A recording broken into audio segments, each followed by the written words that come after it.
вечер, топ тема на ваша страна. Крај на ноември се ближи и крајот на годината, вообичаено време да се сумира што таа донесе. А вечерва во топ тема на ваша страна, по многу дебати и емисии на една иста тема, сумираме она што се сработи или можеби подобро кажано тоа што не беше сработено од силно најавуваните, многу потребните и многу очекувани реформи на правосудството. Дали уставните амандмани ќе им пресудат на реформите во судството, бидејќи граѓаните бараа правда, а дојде само половичен мир. А се соочуваме со системски резови или само половични двотретински компромиси. Го сменили Сваровски судството само накитот. Исправена ли е власта повторно пред нов крик, нема правда, нема мир и ќе биде ли амнестијата токму тој нокаут за правниот систем во државата? И зошто на Брисел му ке прекипе од партиските судски тефтери, па сега повеќе не дозволува друг канал за избор на судии, освен од академијата. Многу зошто, а одговорите за тоа ќе ги бараме од Маргарита Цаца Николовска. Добро вечер и добре дојдовте. Звонко Давидовиќ, добро вечер, и Ана Павловска Данева, добро вечер и добре дојдовте. Добро познати на публиката, подписите одат во продолжение. Намерно ги одбегнав титулите заради многуте титули на госпоѓа Цаца Николовска и така натаму. Своевиден најавив сублимат на она што е сработено или не сработено, па Данева би почнал од вас, бидејќи бевте дел од тој тим кој што ја подготвуваше стратегијата за реформи во правосудството. Кога сето тоа се правеше, се калкулираше ли дека ниту еден краен рок нема да се исполни, иако пред 2-3 недели, а и во неколку изјави потоа, Министерката за правда не ја прифати констатацијата дека се доцни барем со роковите што беа зацртани по сите основи со мали исклучоци. Околу тајмингот на спроведување на стратегијата, во оној првиот дел, бидејќи знаете таа е 5 годишна и таа беше поделена на два дела кои никаде не се напишани, меѓутоа се гледа од нејзината содржина. Првиот дел е нормативниот дел или носењето на законите и тоа беше предвидено да се случи во првите 2,5 години, ако е веќе 5 годишна стратегијата, во првата половина од нејзината реализација, а вториот дел е следењето на имплементацијата на тие закони. Што значи дека ако гледаме дека во првите 2 години требало или 2,5 сите закони да бидат донесени и тргнувајќи од фактот дека министерката Десковска по доаѓањето на функцијата ги пролонгираше роковите од акцискиот план и тоа беше пријавено во Европската комисија во Брисел и колку што јас знам немало од нивна страна никакви негодувања. Факт е дека веќе не треба да го гледаме акцискиот план на стратегијата онака како што работната група го подготви со тие датуми, туку со новите датуми што се сега веќе ново поставени во Министерството за правда. Ако така гледате, не се доцни, бидејќи ми се чини дека за некој од нив 6 месеци. Да, но тие закони не беа устроени, цел тој пакет не беше осмислен така за не само заради Брисел, туку пред се за и за нашите потреби внатре дома и предпоставувам дека сите тие датуми 4, 5 јуни, 6 јули да се достават во влада, да се донесат до 7 септември. Сето тоа е веројатно со некаква цел. Датумите никогаш не била во стратегијата дадени како датуми, за жал печатна грешка, јас ја гледав и онака како што е објавена на веб страната на Правда и за акцискиот збор. Акцискиот зборувам јас исто во табеларен приказ, како и онаа укоричена верзија што ја има одреден број на институции, судството и така натаму. Значи, 7 септември стои. Не е тоа 7 како датум, тоа се фази. Прва, втора, трета, четврта, пета, шеста, седма фаза. Седмата последна фаза е носење на законот во собрание. Да. Првата фаза е формирање на работна група. Датуми точни не постојат, постојат во месеци изразени, тоа е точно. Тие се сите пролонгирани, значи од септември 2018 требаше да завршат носењето на законите, но се пролонгирани роковите и очигледно е дека не завршија. Ние можеме да зборуваме суштински за тоа дали треба парцијално да се носат или не. Од тој акцијски план, ако видите, ќе видите дека клучните закони, тоа така ги викаме системски закони, двотретински закони, процесни закони, ако сакате, Законот за кривична постапка, Законот за управни спорови, Законот за прекршоци, се разбира Закон за судови, Закон за судски совет, како еден голем пакет на реформски закони, требаше да се донесат во исто време.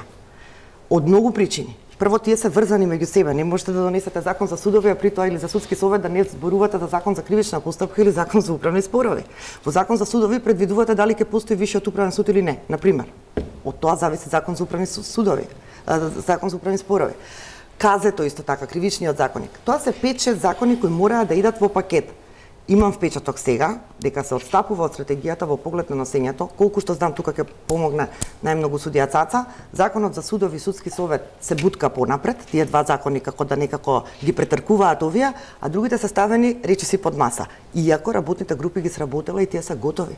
Ние имаме готов закон за кривична постапка, не знам дали знаете, експертите што работат на него зборуваат дека е готов. Не можеме да го видиме ни најава никаде.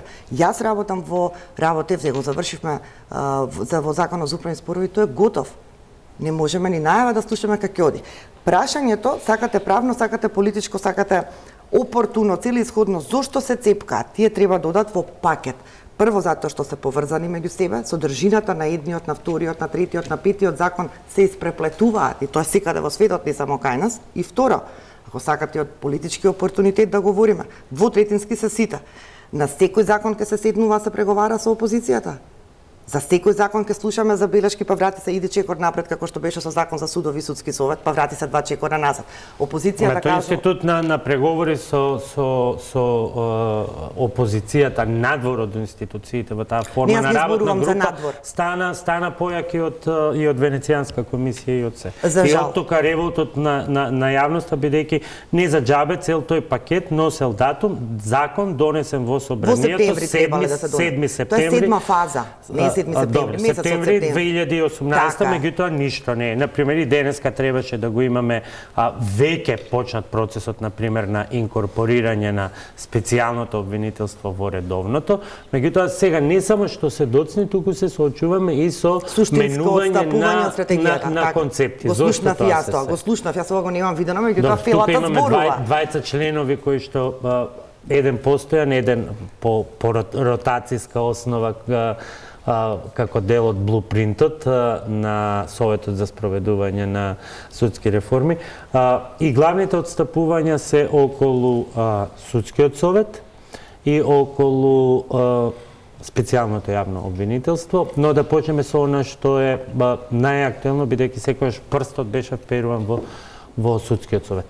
Добивте ли образложение зошто се напушта концептот на депрофесионализација? Значи, пред да почнам да зборувам, да кажам дека постоеше работна група, се надевам уште постои, која што ги работеше овие два закони.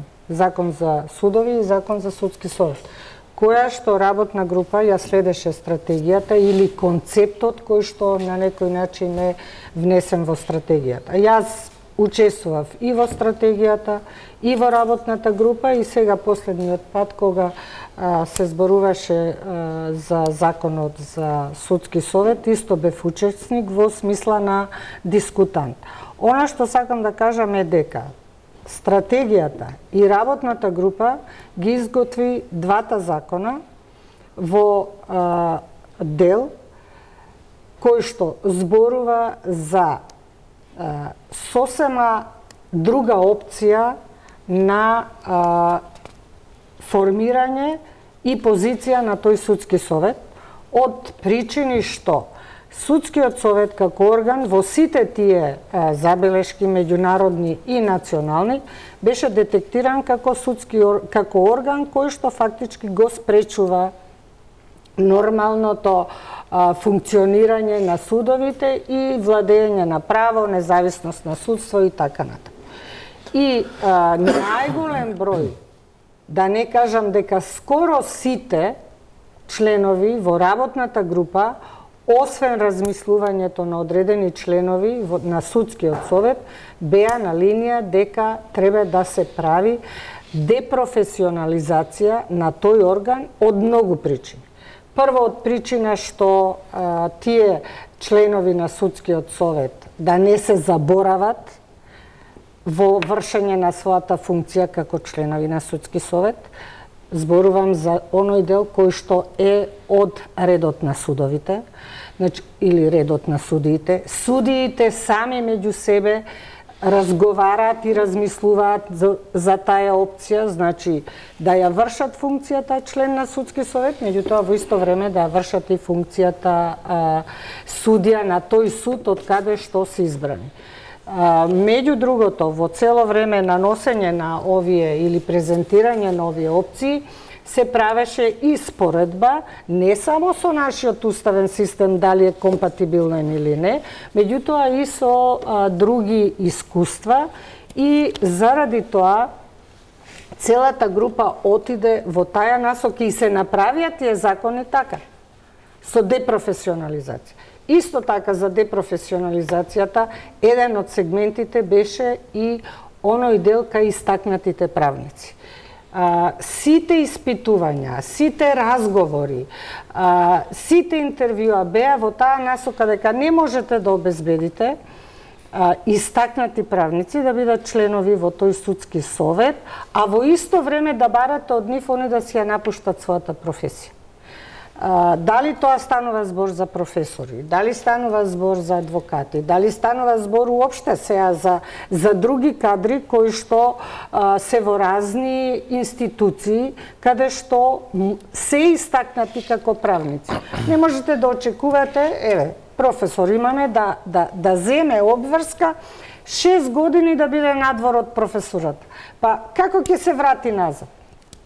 Тој контакт, таа работна, да речам, опција која што ја врши како професор, ако не може да ја врши и како член на судскиот совет, јас мислам барем со сите оние со кои што се разговараше дека нема воопшто да прифати да биде член на судски совет. И затоа ние имавме член на судски совет со 2 години стаж. Јас во контекст на ова што го збора за гледачите ми биде појасно. Тоа е многу специфична правна тема што правниците ја знаат, но не и сите судските реформи допират и до граѓаните. Ние имаме член во овој момент членка на судски совет. Поправете ме, господја Зафировска ли се презиваше? Судиката Александра. Таа е 12-та година. 12-та година треба да знае јавноста дека 12 години во судски совет. Дел за кој што да претпоставиме судија Цаца она да била, значи јас ги тргам настрана на разговор. Сега истекува мандат. 12-та година е, значи 2 мандата по 6 години. Најдобар член на судски совет да била. Најдобриот, брилјантниот член. Кога заминала таму била истражна судика. Сега треба да се врати после 12 години во суд. ЗКП е сменет 4 пати. Тој стариот не постои истражниот, тоа што она била истражен судија, по новиот ЗКП не постои.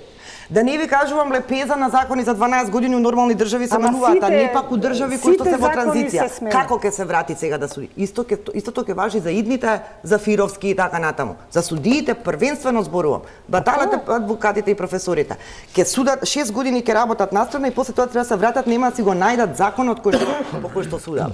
Давидович, Сдруженијето на судии беше категорично, повикаа дури и колегите на Данева од правниот факултет да се соберат и да дадат мислење околу тоа дали клучниот аргумент дека пречката е член 100 дали е таа пречка за депрофесионализација. Кои беа аргументите? Аргумент беше дека не може да врши член на судски совет друга јавна функција, со што дека постојат уставни ограничувања, со што ја не се согласувам лично, а дискутиравме и на советот и тоа судии дискутира Сдружение на судиите. Беше истогласно и углавном мнозинството на членови за депрофесионализација на судскиот совет. Кое е размислувањето? Ако судиската функција не спојува со друга функција, а вие како член на судски совет сте судија, што е тука не спојува? Сите овие аргументи кои ги кажа и професор Данева и судија Цаца се држат. Ако вие, а праксата е мајка на се, ако вие се издвоите од праксата и седнете и го управувате на известен начин судството и немате представа што се случува во базата и не сте присутни таму секој ден и не го практикувате правораздавањето, како ги знаете проблемите на судиите? 12 години член на судски совет, веќе се одвоил од базата, не ги следи дури ни законите, ни промена на законите, ниту може да се врати назад. Ако вие се седнете со своите колеги, па се напиете кафе и они ве прашаат, Зошто на овој начин сте постапиле во судскиот совет, во случај да се депрофесионализира, вие ќе морате да им одговорите. Вака членовите на судскиот совет се издвоени од судството, а треба да бидат брана и гаранција за независност и реалното функционирање на судството. А се покажа дека не се. Не се. Во сите извештаи се рак рана и причина за политичкото влијание во судството. Ако е тоа така, зошто и не знам кому прече и секој пат имаме дека ама странците не сакаат. Ние имаме свој специфики. Имаме свој начин на развој и имаме свој ментален склоп, каде што можеме некои работи кои што на странците не им се допаѓаат, кај нас мора и треба да функционираат на тој начин. Впрочем, професор Данов ја знае, во Европската Унија не се сите земји со иста форма на судскиот совет, ниту со академија, ниту на друг начин. Од каде тоа дека странците не се согласни со... Тоа е нешто што во јавноста се слуша. Тоа е шпекулација. Сакам да ви кажам... Официјално во извештајот на Венецијанската комисија навистина не може да се прочита, барем јас се успеам. Не само што не може да се прочита, туку оваа стратегија, во стратегијата се известната изрично пишува депрофесионализација на судски совет и таа доби зелено светло од Брисел. Изрично пишува, погледнете во... комисија не зборува за овој закон. Не се занимава Венецијанска комисија со составот на судски совет. За претходниот закон. Таа зборува за членството на министерот и на председател на Врховен суд. Воопшто не се занимава дали судиите ќе бидат суди или ќе им биде во мирување функцијата или не. И се занимава со членот 5 и членот 6 од Европската конвенција за човекови права и се занимава со разрешување, евентуално ако судијата не ја спроведува праксата на Европскиот суд за човекови права. Тоа никој пат, само да завршам, тоа никој пат не било дел во работната група. Значи, да расчистиме дека одредени работи воопшто не биле дел на работната група. И тие одеднаш дојдоа дел од законот.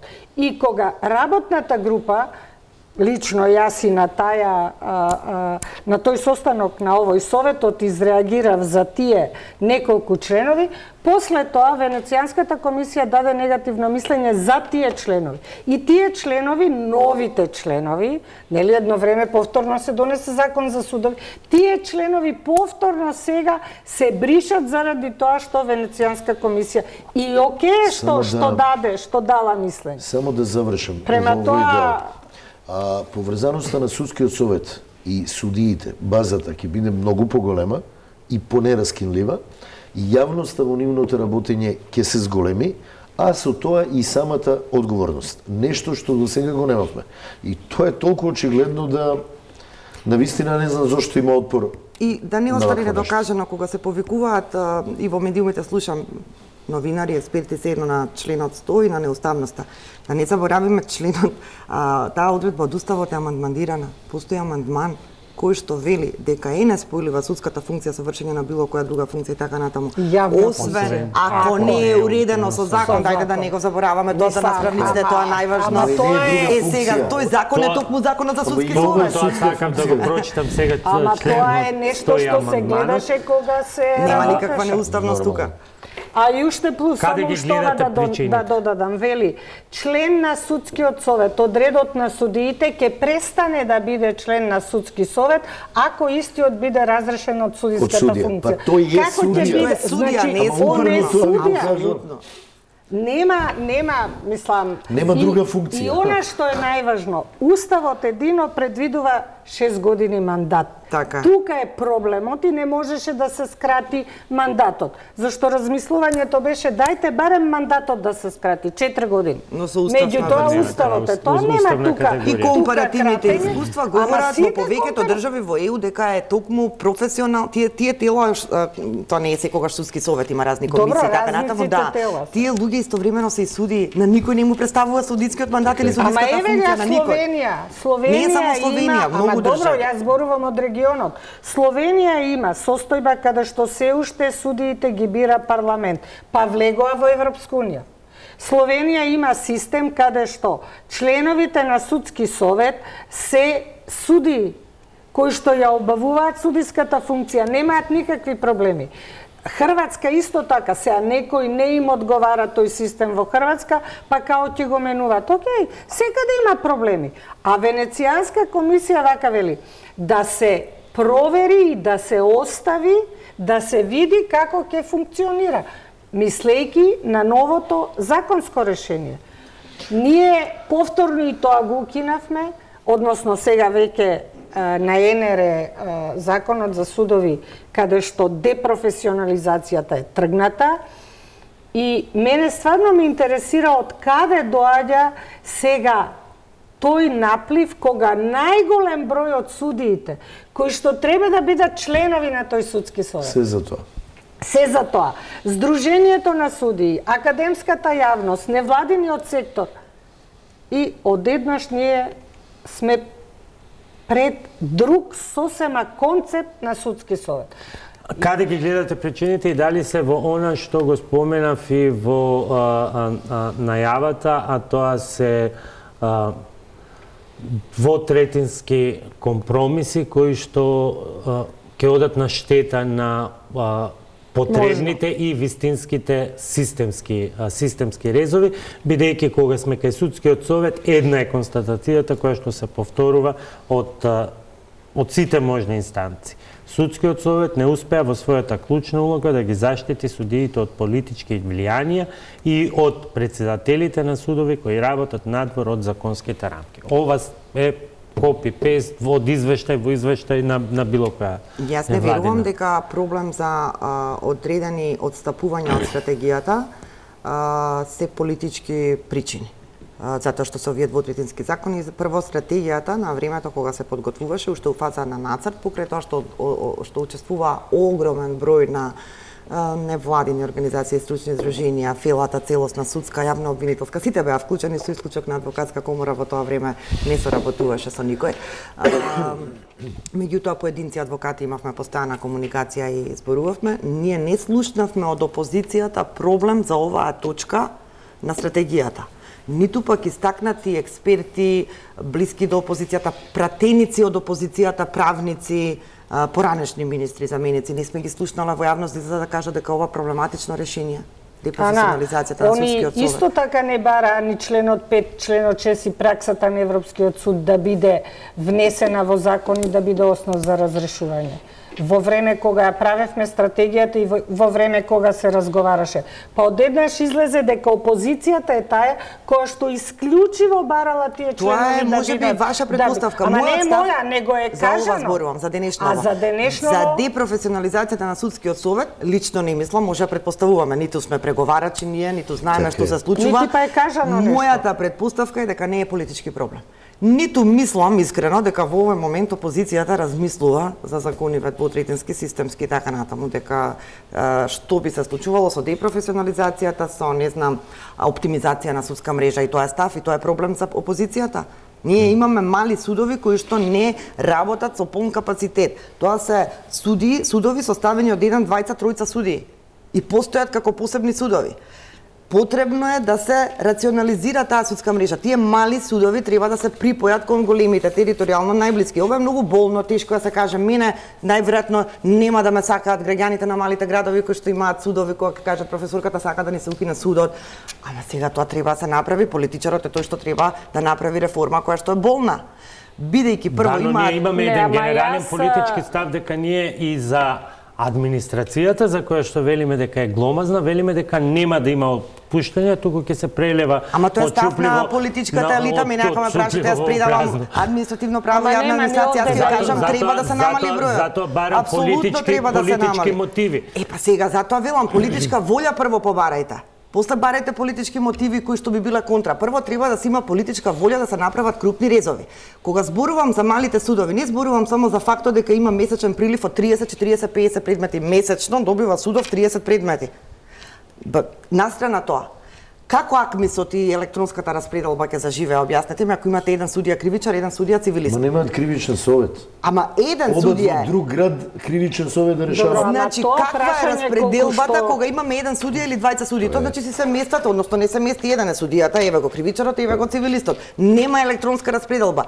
Тие причини треба малку да се размислат. Луѓето што ги спроведат реформите речат, овој суд нас не треба да ни постои. Овој суд треба да биде одделение при големиот суд до него.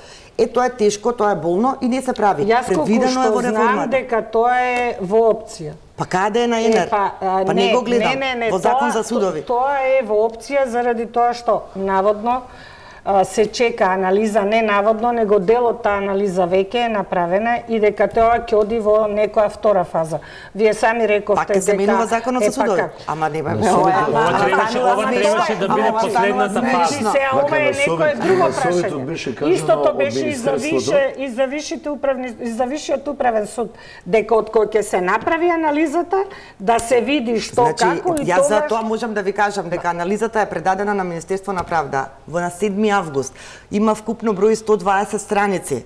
Предадена анализа. Ја финансирала информации дека има анализа. Има анализа, па ја правеа експерти, огромен број на луѓе, интервјуа со суди и така натаму. Анализата покажува дека Вишиот управен не треба постои. Настрана од анализата. Ние имаме, ако ми дозволите, за граѓаните, ова многу важно го сватат, бидејќи знаете како управен, Виши управен суд, на кој им се допаѓа, на кој не, па си вадат заклучоци. Ние во овој момент имаме ваков систем на управна правда. Ако побарам решение од државата или од градоначалникот, било какво решение за социјална помош, решение за градење, решение за стипендија, што и да е, и сум незадоволна, имам право на жалба до второстепен државен орган. Второстепениот државен орган, ако ми ја одбие жалбата, јас тука завршувам со управата и се префрлам на теренот на судство, каде што барам спас од судијата. Идам на управен суд. Во овој момент нашиот закон за управни судови предвидува дека судот може да каже го поништувам решението и се враќа повторно на таа второстепена државна комисија. Второстепената државна комисија ја гледа пресудата на судот и му наложува на првостепениот орган сам да го смени решението. Чекам повторно кај првостепениот орган и повторно го добивам истото решение. И јас пак имам право на жалба и така натаму. Бројни се случаите кога имаме 7 годишни предмети кои идат пинг-понг. А да не ви кажувам за случаи за жали во мојата поблиска средина, каде што луѓето умираат водејќи управно-судски постапки на тој пинг-понг ефект кога се зборува. Она што сега го предвидуваме е дека управниот суд во иднина нема да може само да поништува. Туку ќе треба да биде вистински судечки суд, да има рочишта, да има јавни расправи, да изведува докази. На почетокот им беше шокантно на управните суди, треба да им се пристапи, да им се објасни дека на тој начин се соочуваат со странките, стануваат вистински суди. Сега се дописна школа, не ги гледаат народот, не ги знае управните суди и им пишуваат жалби со секакви навреди и тужби. Сега ќе се соочат со нив, ќе дојде, замислата, министар или представник од било кое министерство и ќе го брани своето решение пред суд. Сега, ако имаме такво управно судство, Вишиот управен суд, вели Европа, ни го вели ова во извештајот последна од оценската мисија, мора второстепениот суд да ви биде касационен. Касација треба да биде, само да каже пресудава е добра, не е добра на управен суд. Тогаш што Кенија цел Виши управен суд, цел еден суд со стручни, со шофери, со секретарки, со председатели, со зграда, со се, која што само ќе тоа треба да се каже. Тие луѓе се за жалење. Ако може само завршам, судија Цаца, не жалам јас ни еден суд, зошто би го зарала целиот Виши управен суд, не разбирам, па така го гледате и управниот суд нема зграда, не ги седат онаму, а таму секој ден има треба да има странки. Да се направат услови за работа, Вишиот управен суд треба заради тоа да престане да постои и да се префрли неговата надлежност, ако е касационен суд, тоа треба да биде Врховниот суд на Република Македонија. Како што си беше? Судиите, да бидеме на чисто и отворено да зборуваме, имаат уставен мандат добиено. Никој не може да им го одземе. Дали нас не се допаѓале, не се допаѓале тие се судии ќе останат судии. Оние што исполнуваат услови, долгогодишни судии, над 15 години, не знам колку искуство, ќе идат во Врховен со одлуки, со конкурси, со постапка од судски совет. Оние другите што не исполнуваат услови ќе си дојдат таму од кај што дошле. Ако дошле од управен, ќе се симнат во управен суд. Ништо не е тоа страшно. Ма не е страшно. Тоа треба да се реши. И тоа е целосно одобрено и од странци, и од сите. И одеднаш ние гледаме решение каде што вели нека го оставиме Вишиот управен суд. Нека го оставиме и судскиот совет. Не судската мрежа ќе оставиме иста. Па тогаш да не правиме реформи, да се каже дека не се спроведат реформи, дека досегашното било добро. Не, досегашното во никој случај не било добро, меѓутоа она што се случува со управните судови, јас се сеќавам уште на времето, тогашниот председател на Врховниот суд ја убедуваше целокупната јавност дека мора да се формира Висши управен суд заради тоа што Уставот предвидува жалбена постапка. И кога ние му укажувавме дека тоа не треба така да се свати, ја лично сум разговарала со него. Не, тоа мора да оди така и заради неговиот тој пристап и прифаќање на неговиот пристап се направи тој Вишиот управен суд. Јас не сум разговарала со никаков председател, но можам да ви кажам дека во Словенија, например, нема Виши управен суд. Имаше 2 години го има, го укина и се вратија на решението Врховен суд. Симен Гелевски председател на Врховниот суд. Во тоа време не е создаден.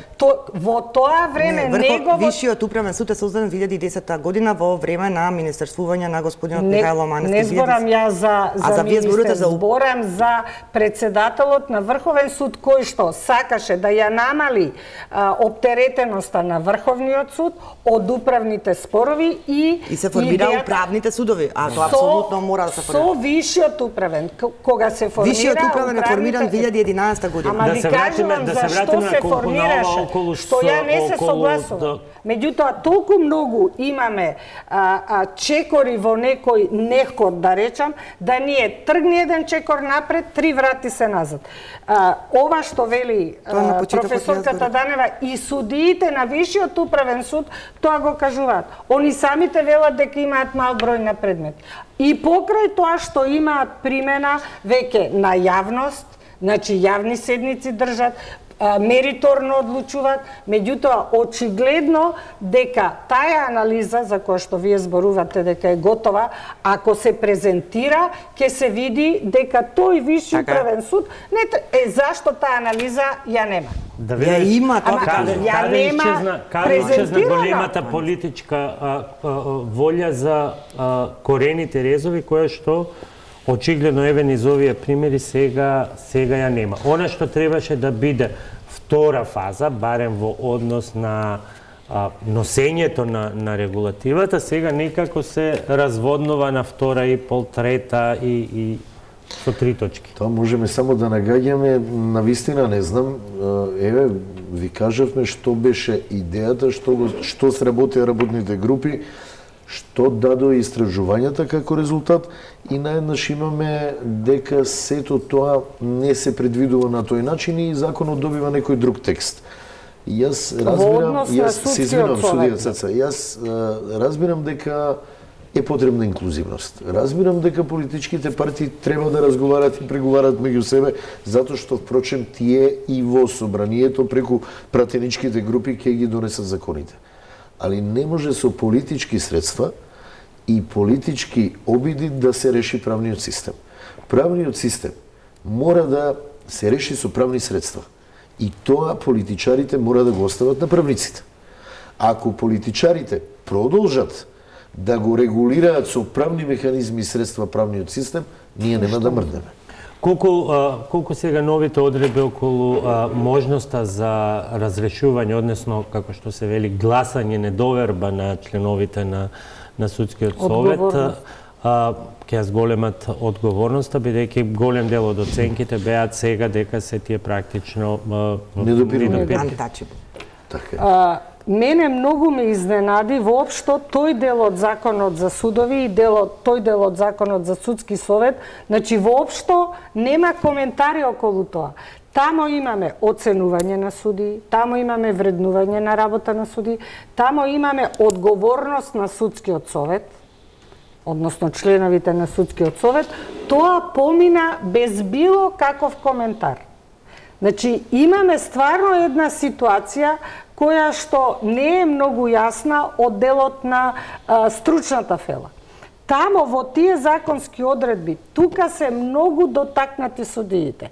и членовите на Судскиот совет. Членовите на Судскиот совет порано не можеа ни да прифатат дека некаква одговорност треба да има и за нив. И покрај тоа што амандманот 15 зборува баш за тоа дека со закон треба да се регулира нивната одговорност. Еве сега, со закон е внесено, меѓутоа не гледам никаква реакција, дури ни во работната група во овој дел немаше реакција. Дали на што се должи тоа? Дали се должи на тоа што они се 100% сигурни дека ќе им се продолжи мандатот или е нешто друго во прашање? Ја не знам, меѓутоа факт е дека одредени делови од законот воопшто не се елаборираат. А тие делови од законот дотакнуваат прашања меѓу другото и на разрешување на судии, и на избор на судии, и на дисциплинска одговорност на судии. Тоа е нешто што до сега не се направи. Колку време имаме ние од Прибе извештајот кај што вели дека сме заробена држава? Заради ова и ова. Кој има било какви последици во делот на одговорност за таквата држава? Зборам за судиите. Во однос на одговорноста и во однос на поставеноста на системот сега, ќе подсетиме на специјалниот извештај на специјалното јавно обвинителство за работата на одредени суди, за кои што немаше никакви реакции, а потоа ќе ве прашам зошто. Имаше реакции? Со сета должна почит. Вака специјалната обвинителка Катица Јанева го започнала единствениот посебен извештај во низиното работење. Им се обраќа на пратениците во собранието, на кој на крај на извештајот им дава и предлози како да се бираат судии кои ќе бидат независни. Со конкретни предмети за тоа како не треба да работи еден судија, пак им образложува на неколку страници. Во нив со име и презиме објавила 4 судии, кои ги слушала во прислушкуваните разговори, а според Јанева не се достојни за функцијата која ја имаат. Тонот со кој го напишала извештајот е остар. Отишла до таму што дури се повикува и на необјавени разговори кои ги разобличуваат судиите. Александра Зафировска. Ова е името на првата од 4 судии кои Јанева ги стави во посебниот извештај. Таа е екс-председател на Судскиот совет, а специјалната обвинителка го цитирала токму законот за оваа институција. Членот 3 е дециден. Советот со својата работа оневозможнува политичко влијание во судството. Но Јанева напишала дека и од објавените и од необјавените разговори увидела дека Зафировска го правела токму спротивното. Да го известам премиерот кој ќе распишам оглас, значи пред да распишам оглас за суди. Добра. Значи да го известите дека ќе распишам оглас за 20 суди на апелација Скопје. Тогашниот председател на Судскиот совет, премиерот, министерот за правда, министерот за внатрешни работи и директорот на управата за безбедност и контраразузнавање одлучувале за избор на подобни судии и разрешување на неподобни судии. Стручните соработници ги бирале според партиски списоци, интервенирале во судски постапки. Александра Зафировска се уште е член на Судскиот совет, напишала Јанева. Јово Ангеловски, поранешниот председател на Врховниот суд, е втор во извештајот на Јанева за лоши примери. Неговиот глас јавноста можеше да го слушне во само еден разговор, оној со екс-министерот за транспорт Миле Јанакиевски, за случајот Глобал. Ми прави проблем едниот од судиите, затоа што на решението кое што е донесено од твоја страна, го нема твојот подпис. Истиот во повеќе наврати на своји соговорници им изнесувал информации од судските постапки кои се водат пред Врховниот суд, интервенирал кај други судии за предметите и давал сугестии за постапувањето. Но Јанева има сознание од доволно и од необјавени разговори во периодот од 2011 и 2012 година, дека тој се однесувал непрофесионално и несовесно на функцијата. И Јово Ангеловски се уште е председател на Врховниот суд. Софија Лаличич, судиката од Кривичниот суд, која јавноста ја запозна од разговорот со екс-директорот на УБК Сашо Мијалков и одземала најмногу редови од извештајот на Јанева. Значи го испуши кај Лидија и го испуши. Цело Сваровски го купи и го испуши. Она го ја предложи ова, ама ако не ќе можам да откажам ја. Задоволување на приватни интереси и интереси на нејзини блиски луѓе, споделување информации до кои дошла при вршење на функцијата за цели кои не биле поврзани со судиските должности, запознавање на трети лица со внатрешните состојби и односи во судот, недостоинствено однесување во личните и социјални односи и дозволување истите да влијаат на несоодветен начин во нејзиното однесување при вршење на функцијата, се само дел од начините на кои била користена моќта која ја носи судиската функција. Обвинителката слушнала и повеќе од она што јавноста го слушна, па раскажува како точно бил наместен изборот на Лаличич. Бил одамна планиран и договорен меѓу представници на извршната и судската власт. Неслучен бил изборот на една од двете комисии каде влегла Лаличич на интервју, а особено се внимавало да не се познава дека е фаворизирана. Јанева открива дури дека Лаличич стравувала што ќе пишуваат медиумите. И Софија Лаличич се уште е судија во судот Скопје 1. Светлана Костова, и судија и разузнавач. Вака Јанева ја опишува судиката од Висшиот управен суд, која исто така јавноста ја слушна во објавен разговор со Мијалков. Сега ќе те бираме за судија или не те бираме? Како нема да ме бирате? Јас би сакала да ме бирате. Добро, јас средив работа да бидам. Да? Да. Што значи ќе треба да ме чатиш? Цел живот ќе ви бидам должна, не.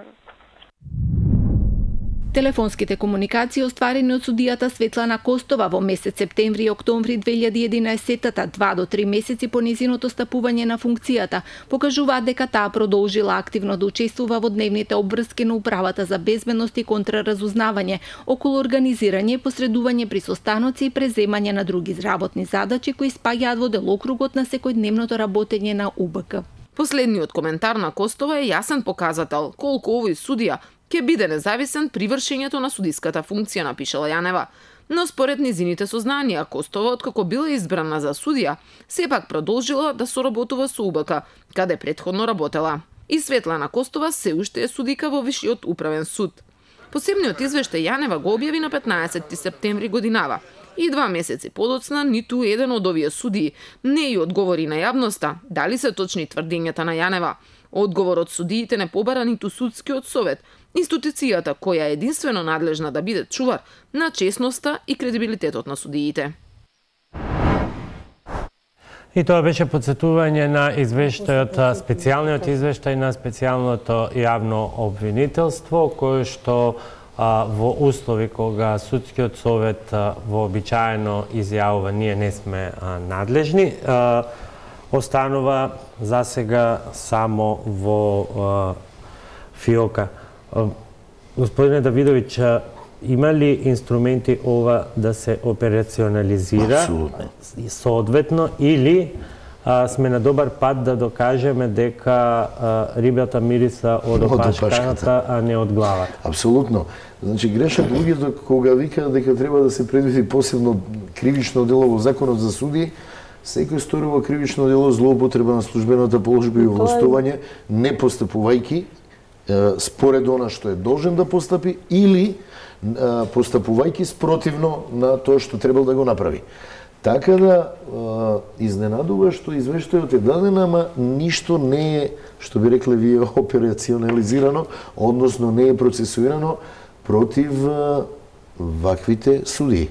Ако јавен обвинител, без оглед што е специјален јавен обвинител, излезе со определени вакви констатации, најмалку што треба да направи е да го процесуира сето тоа и своите зборови да ги докаже.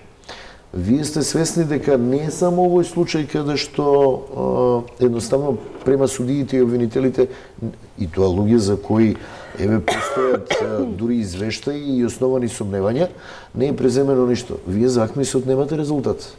Се сеќавате, таква бука се дигна, за АКМИСот нема ден денес ништо. Нема за многу предмети како што е бегството на Груевски и Никола Бошковски. Имате и многу други предмети кои произлегува од судството и едноставно резултат нема.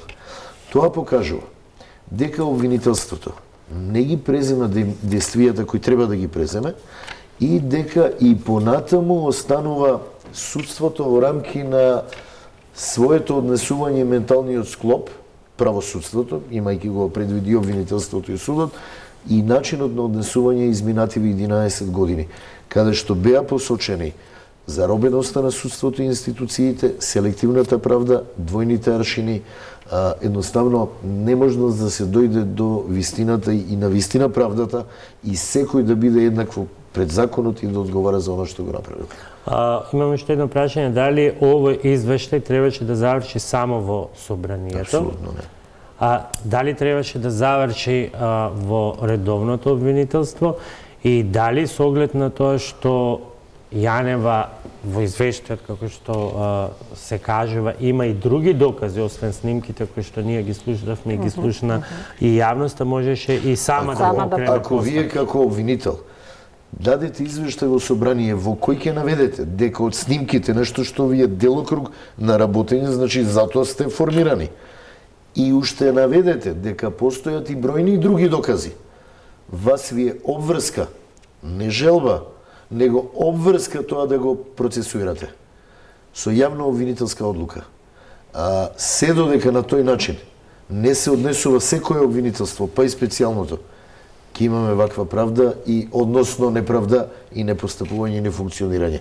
Затоа што вие како обвинител тврдите определени работи и онда ја префрлите топката и останете со поднесен извештај во собрание, а не преземете ништо. Од кого очекувате да подигне обвинение? Не, некои работи туку заклучокот е преземале активности кои ги прават недостојни за вршење на судиската функција. Што очекувате собрание да подигне обвинение и спроведе истрага?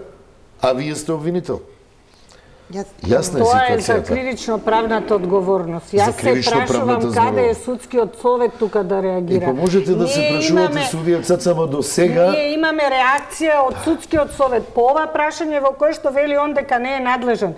Па кој е главниот гарант за заштита на независноста на судството? Имате 5 судии каде што председателот на судскиот совет ги бранеше јавно и обструираше истрагата. Па онда имате ненадлежност на судскиот совет и сега последно на чуен глас каде што судскиот совет бара определени извештаи и информации каде што судиите му викаат ти немаш право да постапуваш овде. А не постапува по предметот за петорица врховни судии. Тие петорица врховни судии се во работа, тие делат правда, а има постапка према нив. Ја не знам што прави тој судски совет. На кој начин ние него треба да го натераме он да работи? Институтот за човекови права го мониторира работењето на судскиот совет. Такви има проблеми, такви има пропусти за кои што граѓаните немаат представа. Меѓутоа, факт е дека судскиот совет својата основна функција не ја извршува така како треба. И ние се уште немаме никаква одлука во делот на оценување на нивното работење. Ако е така, а сте констатирале и сите констатирале, сме констатирале во многу дебати дека е така, како јавноста да верува и да очекува некакви суштински реформи или да очекува правдата, ако и утре да се донесе новиот закон за судски совет, дел од актуелните членови ќе си останат до истекот на мандатот. И затоа имаме состојба која што ја зголемува недовербата во судството. Порано беше од 70 па до 80, сега е 90%. Тоа е стварно факт кој што треба сите во државата да ги загрижи. 90% е недоверба во судството. Данева, може ли се реформи со истите луѓе? Еве, имаме тука некои одредби за... Мислам дека тоа го најавивте, го кажавте на самиот почеток во најавата дали Сваровски судството го смени Накито, тоа остана исто. Значи, може нам тоа да ни се допаѓа или не. Јас, ако ме прашувате како човек надвор од правосудството, човек што ги посматрал работите, човек кој во одредено време вршил политичка функција, секогаш сум била после, речи си веднаш после 2006 и сите настани што следа и судскиот совет за реизбор на суди, за ветинг во судство. Јас и денес ако ме прашате сум за ветинг во администрација. Јас сум за ветинг во МВР и во полиција, го најави министерот за внатрешни да видиме дали ќе се случи. Апсолутно сметам дека треба да се прочистат работите. Не сите да си одат. Има таму луѓе што ги бива, одлично познаваат право. Биле блиски до едни или до други небитно, го познаваат правото. Но има и луѓе кои што не знаат право и тоа ни е проблем. Сега, ако е кажано првиот ден од како стапи премиерот на функција дека нема да има ветинг и нема да има реизбор, не знам зошто се навраќаме на тоа. Треба да тргнеме од фактот ни се допаѓа или не. Мене лично не ми се допаѓа, но го земам како факт, бидејќи е реалност. Овие судии ќе останат судии и новите кои што ќе се избират. Дајте да видиме што може да се случи со механизмите за јакнење на нивната независност, да престане веќе било која власт да се оневозможи. Власта ќе сака секогаш да прави притисок, да се оневозможи и второ да се појача, да се засилат критериумите за избор на нови суди, да бидат посилни, повисоки критериуми се потребни. Не знам во таа насока што направи работната група и правда. Дали ги качија? Друга вистина. Да, точно е дека можеби реизбор не треба, еве тоа е политичка одлука. Не, јас реков треба, ама не може. Не, и мене не ми се допаѓа. Јас бев поборник на еден генерален реизбор. Така. Но политичката одлука е таква. Али тоа не спречува да се утврди одговорност поединечна. Не, сега ќе дојдев до тоа. Апсолутно. Кога зборуваме за критериумите нестручно и совесно работење, тоа беше една таква и се уште е каучук растиглива норма, па нас не се случи сега. Вратете се назад заради тоа нестручно и совесно во наводници. Истиот овој судски совет или барем дел од нив се исти, оние што се по 12 години и разрешија судија дума. Без никакви причини, без реални одговорности беше разрешена заради наводно нестручност. Председателот на апелациониот суд Митриновски разрешен исто под флоскула нестручно и совесно. Имаме бројни случаи на прекрасни суди, докажани професионалци кои заради некаква неподобност политичка каква и да е беа разрешени. Тоа нам не смее да ни се случува во иднина. Да бидеме искрени, во овој закон, новиве нацрт закон што го видов на ЕНЕР, одлично се разработени критериуми што всушност значи нестручно совесно. Не на било кој судски совет, денес е Караджовски, утре е друг, да како ќе му текне да ги толкува според тоа како ќе му кажат властите. Тоа што мора да го обезбеди. Тука е одлично ова разработено. Знаете како го работевме? Така што велам, не сум знала дека сте го работеле и сте го тресале, али велам одлично е разработено. Тоа го бара впрочем и Греко. Јас сум представник на држава во Греко, Греко го бараше и ние го добивме преку овој нацрт. Но вашето конкретно прашање, Судскиот совет, ако се согласуваме дека истиот тој состав разрешуваше судии кога не требаше да ги разреши, па после тоа работи најверојатно блиску до барањата, дури во вид на автоцензура. Јас не верувам дека некој се јавил, кажал, автоцензура е тоа, сега си работат блиску до барањата на новата извршна власт. Може би ги фаќаат сигналите. Не спорам. Судскиот совет ги фаќа сигналите. Ние не може да очекуваме тој судски совет да покрене постапка за одговорност на овие судии, за кои што специјалното јавно обвинителство дало специјален извештај. И тука неспорно ни е на масава кој очекувал дека ќе покренат. Кој очекувал дека овој судски совет ќе покрене? Мене она што ме чуди го начна колегата Давидовиќ, како тоа се јавно во обвинителство има докази. Дава специјален извештај до собрание. Собраниево го се запознава цела поширока јавност. Тоа е одлично, транспарентно. Зошто не покренуваат процедура за кривична? Тоа е кривична одговорност. Тоа не е само нестручно и совесно, тука имате кривично дело. Соработува со премиер, со секретарка на премиер, се известува вој ќе биде председател, вој не. Во другиот случај едната била и во УБК вработена и судика, па тоа е каква нестручност, несовесност, тоа е многу сериозно дело кривично. Зошто не се покрене кривична одговорност за овие луѓе, кривично да одговарат? Мене не ме интересира утре ќе истече мандатот на таа жена, нема биде веќе член на судски совет. Битно е дека таа ќе продолжи да биде судија. Тука одиме со кратка пауза за реклами и продолжуваме со дебатата. Добре дојдете назад. Имам две конкретни прашања во однос на одговорноста на засега најмоќното тело и сега новите одредби се малку специфични. Навидом изгледаат солидни, дека одговорност на член на судски совет може да покренат најмалку 25 судии или 1/3 од членовите на судскиот совет. Меѓутоа, за недоверба на мандат на член на совет избран од страна на судиите, гласаат сите судии на територијата на Република Македонија, при што треба да се добие двотретинско мнозинство од вкупниот број запишани судии. Внимавајте, Данева. А за недоверба на вршење на функцијата за член на Советот избран од страна на Собранието, гласа Собранието, при што е потребно повторно двотретинско мнозинство и сега дали имаме само повторно само одговорност само на хартија. Значи, јас зборував за стручното, на нестручно и совесно работење како основ за разрешување. Велам, во нацртот конечно се утврдени критериуми што значи нестручно и совесност. За овој дел од законов за судски совет воопшто не дебатирав, го имав погледнато, во стратегијата пишува дека мора да се внесат критериуми, и еве критериуми имаме за разрешување. Ние досега немавме никаков основ за разрешување. Сега, постапката како се изведува, да бидеме искрени, тешко е да се разреши, да се спроведе процедура за разрешување, бидејќи кај нас судиите ги избираат самите судии. И тоа речи си единствен модел, во светот нема такви. Во светот нема модел каде што судски совет како еден орган одлучува за се, за избор на судии, за казнување на судии, за унапредување на судии, за нивно прогресирање во кариера и така натаму. Обично се поделени во комисии, да, за буџет. Врховниот суд има некакви овластувања во некои држави, делумно имаат вакви тела, кај нас се е во едно тело. И нормално, тоа е зајакнато уште 2005 кога се формираше 6-та, се направени механизми за негово со цел тој да биде гарант на независноста на судиите. Тоа дека 25 судии треба да покренат, тоа ми е окей, мислам треба некаков минимум на број на судии за да не се договори една дружина што не го сака тој судија, па да му покренат поставка. Ама овие 2/3 од вкупниот број на кај двотретинското мнозинство на собрание, претпоставувам тука можеби судијата ќе ме поправи, со двотретинско мнозинство ако се избираат, тие мора да бидат разрешени на ист начин како што се избираат. Ако се со двотретинско мнозинство се избираат, мора да бидат разрешувани, зборам за оние од собрание со двотретинско мнозинство. Не знам, не се сеќавам како е предвиден нивниот избор.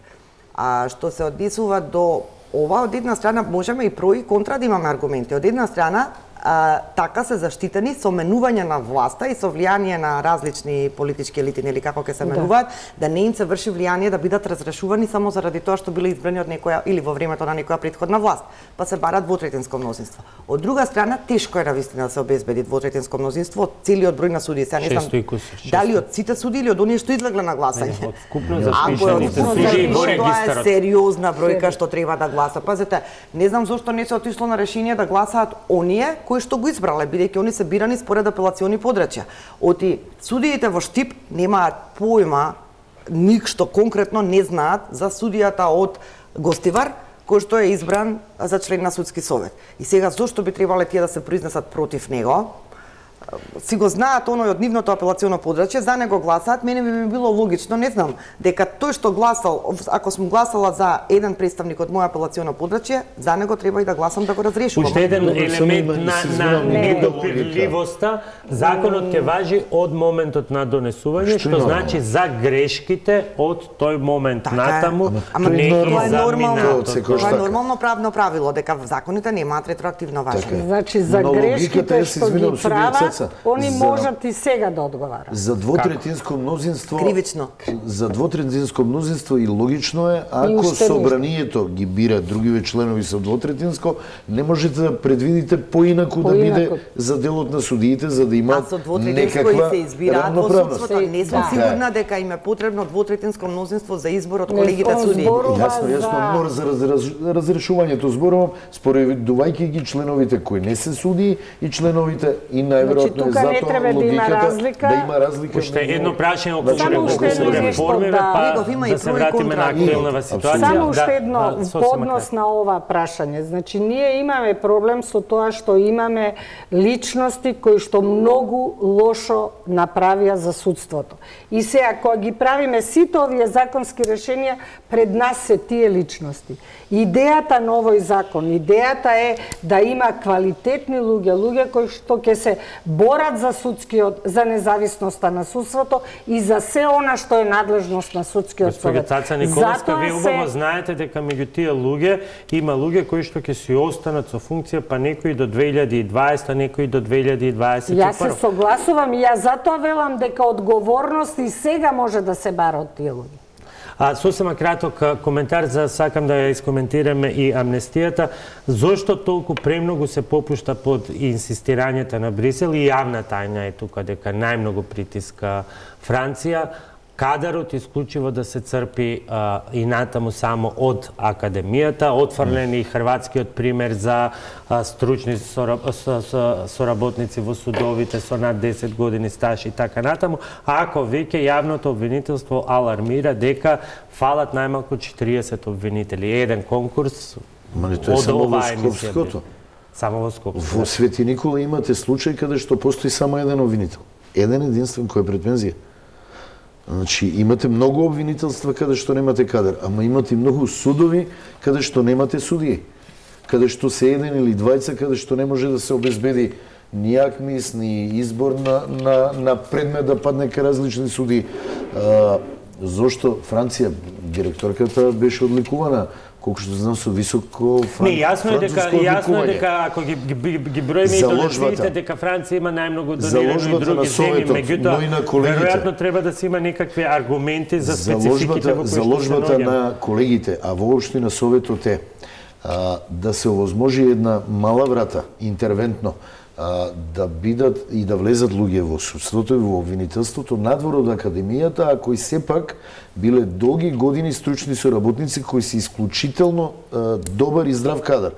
Луѓе кои што се пораснати во судството, кои што имаат знаења дури многу повеќе него од судиите кои се вчера дојдени од академија. И да се отвори и создаде таква можност за тој кадар кој е навистина квалитетен и кој што е рбет на судството да се внесе. И тоа мораме да го направиме и борба. Немаме многу време ова прашање да го расправаме, меѓутоа беше отворена вратата за стручните соработници. И тоа ширум беше отворена. Меѓутоа повторно тој судски совет не избра луѓе од тие стручни соработници, меѓутоа избра луѓе од надвор. Имаме уште 5 минути и после време за коментар околу она што е најактуелно. Амнестијата, која што требаше да биде само некакво виртуелно христијанско помирување, но сега веќе се претвара и во правен инструмент. Ќе биде ли таа конечен удар за правниот систем и она што цело време се говори дека треба да се воспостави, а тоа е владење на правото? Бидејќи сте и бранител, сосема кратко од вас. Без оглед што сум бранител, вие мојот став го знаете. Јас сум за тоа да правните проблеми и правните работи се решаваат со правни средства, правни механизми, ова е израз на политичка волја. Не израз, видете се. Создава. Значи, најавата денеска, очигледно е дека постои несогласување некој внатре, се одложува неколку пати состанокот. Најавата од независните пратеници, кои што ги поддржаа уставните измени, е дека ќе предложат целосна амнестија за индиректните учесници во настаните и наоѓање правни можности за евентуална преквалификација на делата на директно инволвираните. Постои ли место, освен судот, каде што може да се утврди ова? Преквалификација кој да врши? Апсолутно не, тоа мора обвинителството да го направи, но повторно ќе ви кажам, тоа се политички средства кои решаваат правни проблеми. Тоа што некој ќе донесе закон и ќе предложи не значи дека правно го регулирал, не со правни средства, него со израз на политичка волја. Она што ме прашавте. Амнестија е многу сериозна работа, особено во оваа ситуација. Сваќам дека треба да има помирување и тоа е добро, но треба да има расчистување на работите до крај, за да го заживееме и судството и животот во Македонија, да ги расчистиме работите и да дознаеме кој е виновник, не постојано да ги ставаме работите под килим. А еднакво треба да се гледа кон сите и не треба тука да бидеме селективни. Дури има луѓе кои сметаат дека се невини и тие луѓе ќе бидат со амнестија оштетени, затоа што како амнестирам, вие секојаш ќе имате дамка. Смислиле да подпишат изјава дека сакаат да им се суди. Господјот Цаца Николовска, сосема за крај, кога ќе ги слушнете аргументите на представниците на СДСМ, ама не, ова нема да биде амнестија, туку ќе се помилуваат оние кои што биле заведени, кои не извршиле злосторства или насилство. Како тоа еден парламент, една работна група ќе го утврди? Ако некој не ги отворил вратите, немало да влезат оние што тепа. Затоа има опис на кривични дела. И затоа треба да видиме што оваа група ќе предложи. Постојаното зборување за селективна правда е злоупотребено. Не може да има селективна правда без да се знаат точните податоци. Ние имаме толку различити кривични дела. Јас се фрапирам од ова кај што велат дека ќе има преквалификација. Они ќе наредат на обвинителство да направи преквалификација? Или судот, мислам, тука се тие работи кои што да причекаме да излезе тој закон, па после ќе правиме коментари. Јас сум само задоволна што овој закон за амнестија не доби зелено светло, прво заради тоа што сметам дека во Македонија има многу амнестии. Превише амнестии Мислите, има, а не... Мислите, на ВМРО не знаеме ни колку ќе се разликува ни овој. Не можам да дискутирам за нешто кое што не сум го видела. Јас единствено велам дека селективна правда треба да се гледа од други аспекти, а она што е најважно треба да се овозможи судот да постапува, владење на право и да се овозможи таа трета власт веќе да профункционира. Сметате дека тројца пратеници кои што се директно инволвирани и тоа е јасно видливо од снимките ќе напишат закон кој што ќе биде штетен за нив? Ја не мислам дека они го пишуваат закон. Ќе бидат подписници, меѓутоа... Тоа е веќе друго. Ја мислам дека некој друг ќе... Завршен коментар околу... Најпрво, неблагодарно е воопшто универзитетски професор по право да размислува да оправда закон за амнестија. Јас сум блок против тоа. Јас не смеам да поддржам дури ни заради политичка опортуност и која и да е причина. Бидејќи утре треба да влезам во амфитеатар да одржам час по право на моите студенти. Верувам дека ниту еден мој колега, ниту еден професор по право не може да поддржи закон за амнестија. Ако ме прашувате на времето кога сум имала и државна функција во смисла на пратеничка функција, и тогаш мојата пратеничка група беше против законот за амнестија за хашките случаи. И тогаш 42 пратеници гласаа против, меѓу кои и јас. Така што сакате како човек кој што има политичка функција, сакате како вршител на најблагородната правничка професија, тоа е професор по право, амблок сум против закон за амнестија. Јас би потсетила, тоа го каже убаво колегата Давидовиќ, вели со политички средства се прави апсолутно правно, не знам што, меѓутоа постои теоретичар, постои Радбрух, сите сме го читали, сме го учеле минатиот век, тој зборува за озаконето неправо. Тогаш кога парламентот може да донесе закон каков и да е, но тоа е неправо, озаконето неправо, кое периодот за кој што Радбрух зборува е 39-та во Германија, од 39-та до 40 и некоја година, самите знаете на кој период тоа асоцира. По мене, тоа е недозволиво од правен аспект гледано, од политички аспект ќе кажат политичарите, но јас сум против. Ви благодарам на тројцата што вечерва бевте дел од топ тема на ваша страна, а вам за вниманието останете и натаму со тел.